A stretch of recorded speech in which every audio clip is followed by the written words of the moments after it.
Hi everyone, this is Mike Fitz with Explore.org, and I'm standing here today with Ranger Lian and Ranger Naomi from Katmai National Park. And we're going to take you on a most unique walk. This is the Brooks Falls Trail behind us. It's one of the most exciting hikes that you'll find in any national park because you can encounter brown bears virtually anywhere on the trail.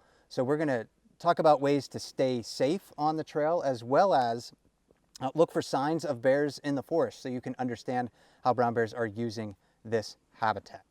Are we ready to go? Let's take a hike. To start off with, let's talk a little bit about logistics. The trailhead begins 0.6 miles from the Brooks Camp Visitor Center, and from the trailhead to the Brooks Falls platform, it's an additional 0.6 miles. So round trip, you're looking at approximately 2.5 miles, which can seem like an awfully long way in bear country. When you're traveling on the Falls Trail, look for signs of bears. They're all over the place. One place to look is on trees, and you'll find fur. Bears will rub against the trees to mark them, to let other bears know that they've been here. So here's a sign of a bear, fur. So rangers are frequently asked, and I'm often asked this on the bear camps too, how can you stay safe in bear country? And there's several different things that you can do, but one of the most important things, no matter what, and no matter where you happen to be, is just to hike in groups. Statistically, groups of 4 or more people are extremely safe in bear country. But with bears, size matters. And when you're in a bigger group, that's a big mass of humanity. It's intimidating to a bear, but in a passive manner.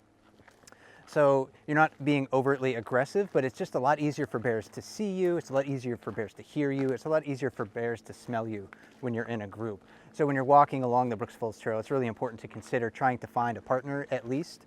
And if you can't, there are some other ways that we'll talk about later on the walk to help reduce the risk of a close encounter. So yet another sign that bears use this area is scat. And scat can tell us a lot about what bears are eating. For instance, this scat here is pretty dense, and you can definitely see some green, and you see a lot of grass in there. So it really indicates they're eating a lot of vegetation. Salmon scat will look completely different. It's different in consistency, and the color is different as well. It's often a red or brown color. Walking the trail is really never the same experience. The piles of scat change on the trail. The bear encounters are never quite the same.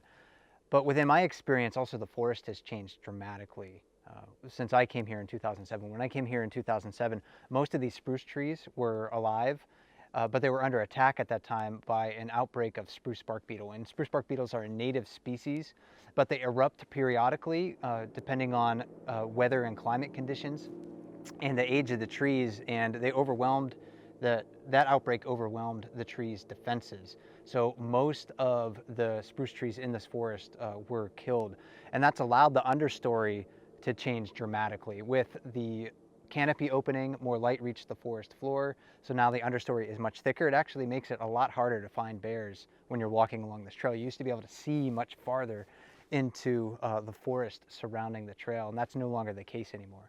So it really is worthwhile to pay attention to your surroundings. When walking anywhere in Katmai, it's a good idea to be aware of your surroundings. There are bears everywhere. So, especially on the Falls Trail, when walking, look to your left, look to your right. There are bears in those woods. Be sure to look around corners as you're ahead, and always look behind you, because bears are quiet and you're not necessarily going to hear them.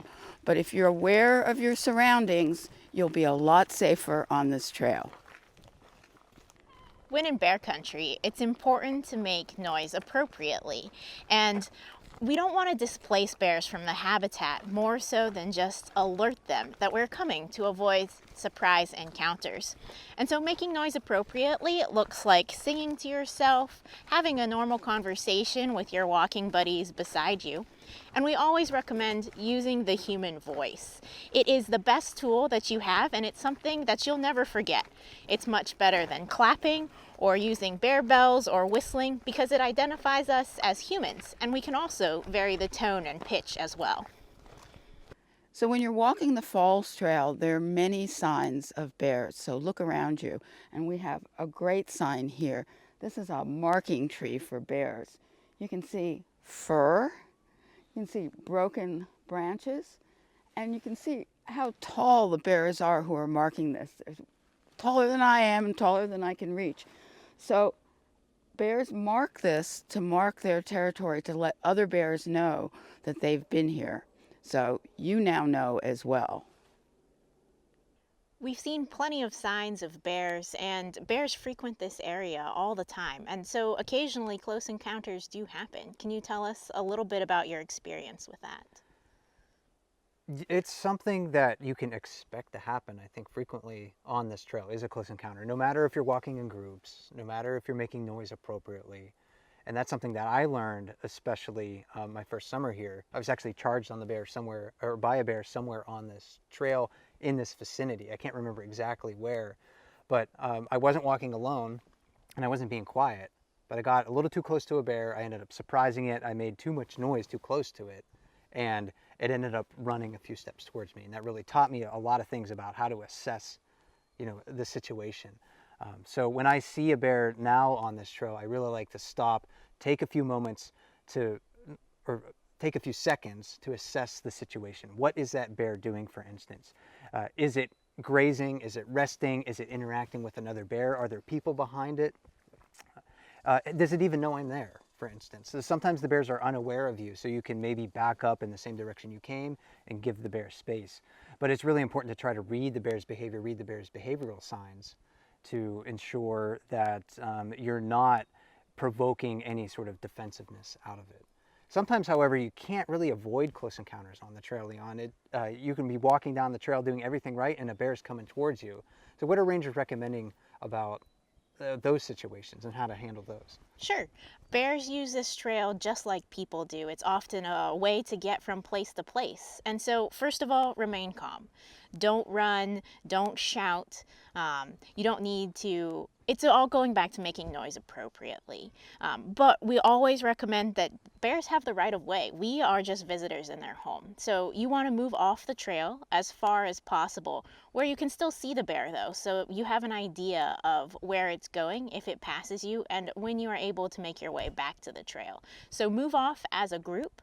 Be sure to stay together. Don't spread off on different sides of the trail. Move off as a group as far as possible and just let the bear pass. Yeah, I think it's really important to give a bear a travel corridor.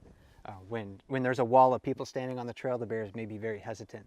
And I know people either want to get maybe back to the lodge to eat some lunch or some dinner, or they want to get to the falls to watch some bears. And if you're standing on the trail, maybe in a big group, that's a big barrier. And the bear sometimes will just lay down in the middle of the trail if you don't do that. So giving the bears the right of way and giving them space, I think, is so important in this habitat.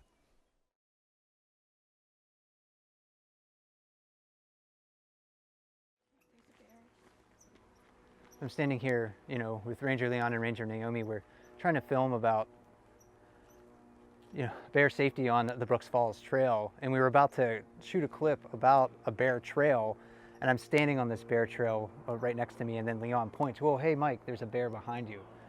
We probably didn't capture the footage of the bear moving through the forest because it was just hard to see through the trees. But again, that's another situation that can happen all the time here. And it's one of the reasons why this is such an exciting trail to walk on and why you have to pay attention to your surroundings. I'm really glad that Lian was looking behind me because I would not have known that bear was there at all.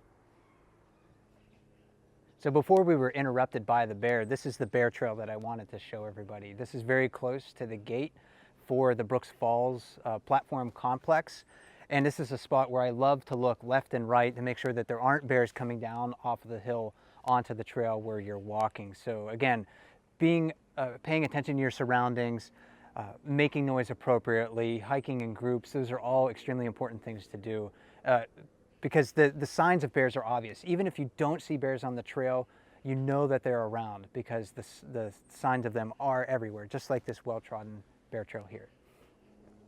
Once you reach this gate, you've reached the end of the Brooks Falls Trail. Continue along this walkway to the Brooks Falls platform as well as the Riffle platform. And in this video, we've showed you a lot of different bear safety as well as signs of bears too. But there's so much more to cover, especially on the safety aspect and what to do in an encounter, as each one is different. So be sure to check out our website for more bear safety information, as well as our bear orientation film as well.